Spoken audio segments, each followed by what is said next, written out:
dee raggii tolka ahaa ee garxajis waxaa tiri gurigoodana waa ku martay keennana waa ku martay dee arrinkaasi dhaqankeennana maahayn saxna maahayn nimankaasi anuu niman goba baanu haystaa sharaftaadu madaxweyne waxay ku jirtaa inaad aamusto oo aanad tiktokarada la mid noqon oo dadka warbaahinta ka qayliya aanad ka mid noqon maalintii arrinku dhanaanaado ee somalilan meel adag istaagto si wax lagaaga qoro maalintaas ahayd inaad soo kacdo siyaasadda nimanka ee dee cira qaatay reeraha yaryare wasiirada iyo ku-xigeenadii waxaa la siiyeyna halkaana kuma jiraan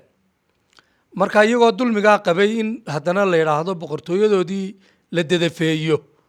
ama la xusi waayo oo weliba suldaankii guud ee subeer awal baa meesha fadhiyayo dee waxayd inuu suldaan xasan arrinta saxo isagaa hadalkana ugu dambeeye inuu saxaabo ahaydoo arrintaa toosiyeen oo arday boqortooyooyin kalaa jira saaxiibka maxamed kaahinna iska heshiiya oo idinku ceeb cimri taga ceeb laguma sagootiyo rag waaweyn oo isa salaami waayey oo wax walba soo wada maro wax walba soo wada cunay wallaahi waa ceebe arrintaana dub isugu noqdo waar labadiina yaan cidiidayn dhaxayn hordo isku noq oo midkiina u tanaasub dee halkan uu xasan sheekh maxamuud uga ololeeyo ololay ahaydo sharci darre weeye taasi oo sharci maaha bismi illaahi raxmaan raxiim alxamdu lilaahi rabbi alcaalamiin uma asalaatu wasalaamu calaa nabiyina maxamedin sala allahu caleyh wasalam wabacd aad baan u mahadsantihiin shaahid t v shaqada ummadda u haysaan iyo howlaha qaranka u haysaan iyo halkaa ummadda ugu jirtaan reer somalilandba aad iyo aad baa u mahadsantihiin intaa kabid bacdi waxaan halkan maanta usoo fadhiistay 3 qodob oo kooban qodobka koowaad oo aan aad iyo aad ahmiyadda koowaad u siinaya waxa weeye shalayto waxa dhacday xaflad weyn oo ka dhacday magaalada Hargeysa oo beesha Subeer Awal ay ku casuntay Yaasiin boqor Muuse Mataan oo reer boqortooyo ah oo qadiimi ah boqortooyada Cusmaaniyadda ka soo jeeda oo taariikhiya ayay magaalada Hargeysa ku casumeen waana ku mahadsan yihiin horena waa loo soo casumay beesha barjala casuntay waa karaamo dadka ehlu sharafka ehlu karamka reer boqor Muusena markii xaaji Muuse boqorre markii inacigal joogay halkan toos baabay u iman jireen way noogu xidhnaayeen intii kadib dee waatan la kala yaro fogfogaaday dadka wax isu ahayno inay isu soo dhawaadaan jaarku aad bay wanaagsantahay arrintaa waan hambalyeynaya laakiin waxaa ka dhalatay arrin aan anigu u arkay in la saxo oo la toosiyo waxaa hadlay mujaahid cali guray oo nin weyn oo qaaliya ah oo weliba aan u arko dadka insaafkii cadaaladda ku sawiran ama ku suntan aan dulmiga aqbalin ah mujaahidku wuxuu sheegay boqortooyooyinkii buu ka sheekeeyey dee faca weynaa ee dalkan ka jiray waa sax waan qirayaa boqortooyada Cusmaaniyadda boqor Cismaan inay ahayd boqortooyo jirtay ilaa Talyaani ilaa dhul badan doore soo jirtay wuxuu kaloo sheegay boqortooyo kale oo koonfurta uu yidhi waan ku maqlo la yidhaahdo ajuuraan laakiin wuxuu ka tegey cali guray boqortooyadii magaadle aynu inagu ka soo farcannay dadkii asalka dalkan u lahaa asal bay ahaayeen inagu farac baynu nahay dadkii yimi baynu ahayn inagu macadaaroodku waa dadkii yimi iyana boqortooyo kale dee ku soo degeen oo la xidideen boqortooyada kale imka ka sheekayn maayo laakiin waxaan ka sheekaynayaa boqortooyada reer Sheekh Isxaaq soo dhaweysay Sheekh Isxaaq soo dhaweysay dalka ku soo dhaweysay magangeliyo siyaasadeed siisay uu ka guursaday ku dhaqmay ku tarmay maanta aynu sidaa dalkii uu gacanteena ugu jiro waa boqortooyada magaadle oo reer Sheekh Isxaaq oo dhan abaal ku leh ma aha xabuusho xitaa abaal bay ku leeyihiin waayo haddaanay halkaa ku soo dhaweyn lahayn magaadluhu dee bahda kalena ma abuuranteenba marka ilaahay qadarkiisa dee nimankii soo dhaweeyey ee dalka ku soo dhaweeyey boqortooyada asalka ahayd ah ee dunida in badan ka talin jirtay soonkana ka talin jirtay waxayd boqortooyadii magaadle waan ka xumahay inaan saamigoodii ay dalkan ku lahaayeen xilligii xitaa beelaha wax loo qaybsanaya aanay helin oo xitaa guurtida reero ka yararoo kalaa fadhiya laakiin iyagu kuma laha xitaa de lama xusin arrinkaasi arrin meesha yaallayna mu ahayn arrinka kale siyaasadda nimanka ee dee cira qaatay reeraha yaryare wasiirada iyo ku-xigeenadii waxaa la siiyeyna halkaana kuma jiraan marka iyagoo dulmigaa qabay in haddana la yidhaahdo boqortooyadoodii la dadafeeyo ama la xusi waayo oo weliba suldaankii guud ee subeer awal baa meesha fadhiyayo dee waxayd inuu suldaan xasan arrinta saxo isagaa hadalkana ugu dambeeye inuu saxaabo ahaydoo arrintaa toosiyeen oo arday boqortooyooyin kalaa jira oo aan la dafiri karin oon lana qarin karaynin reesh isaaq dhaqan uma lahayn boqor waa run waa ku raacsana celgure suldaan baynu inagu lahayn iyo hogaamiyaal iyo nidaamkaasaynu lahayn inagu laakiin qaabkan boqortooyada dee weyn nimankaasaa lahaa waa dhab laakiin tan faca weyn leh ee taariikhda weyn leh ee harti bay qaybtiisa ugu weyn dhashay samaroon qaybta ugu waaweyn makadoor iyo ragga ugu muhiim dadka ugu faraha badan la dhashay dee waxay ahaayeen magaadle markaa nimankaa in la xuso oo taariikhdooda aan hoos loo dhigin ayaa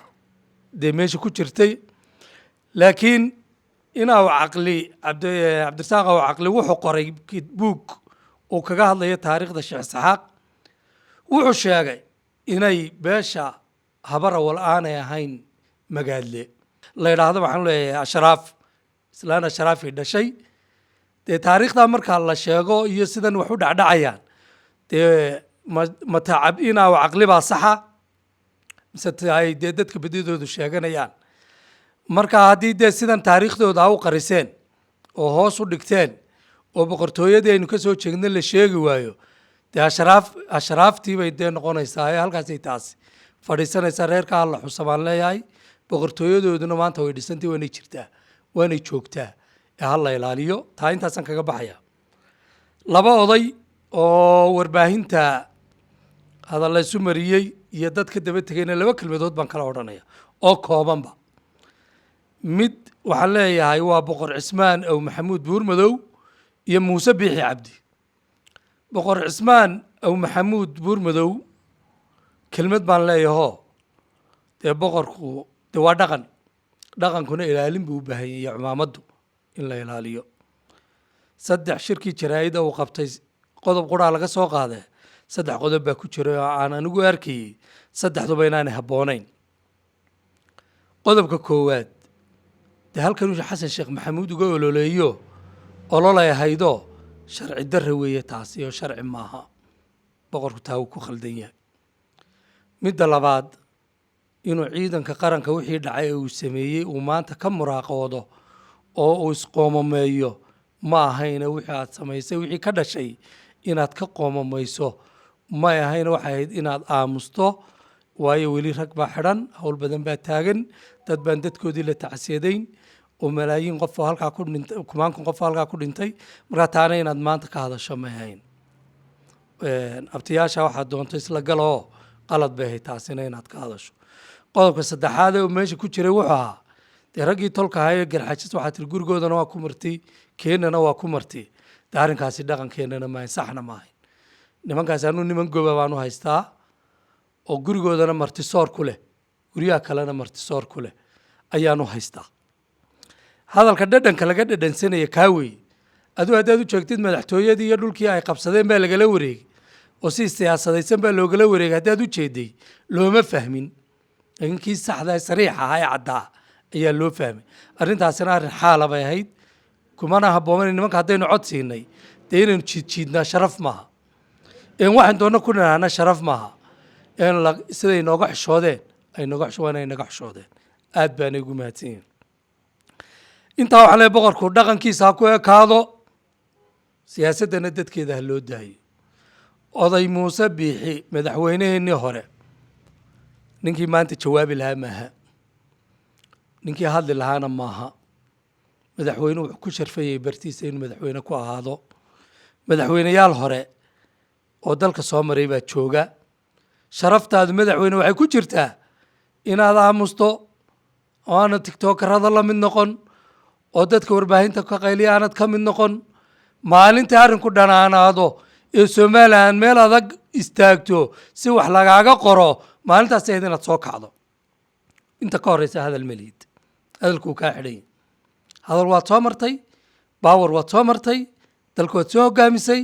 waxaad soo qabanaysay waad soo qabatay waxaad soomaynaysay waad samaysay ninkan aad maanta leedahay ciroy xidhna dee adaa cafiyey madaxweyne hadal kama noola ciro iyo boqorkana haysa surin adiguna karaamadaada ilaasho oo oday ahaw ninkuu cataabaye catowgii wixii aad ka cafiday buu ka cataaba marka adiga waxaan ku leeyahay madaxweyne adigoo ummadda karaamo ku leh sharaf ku leh adigoo dalkan soo hogaamiyey waddada daahir yaala raac nin kaleba ha ku dayan daahir yaalaan ku dayo saaxiibka maxamed kaahinna iska heshiiya oo idinku ceeb cimri taga ceeb laguma sagootiyo rag waaweynoo isa salaami waaye oo wax walba soo wada maro wax walba soo wada cunay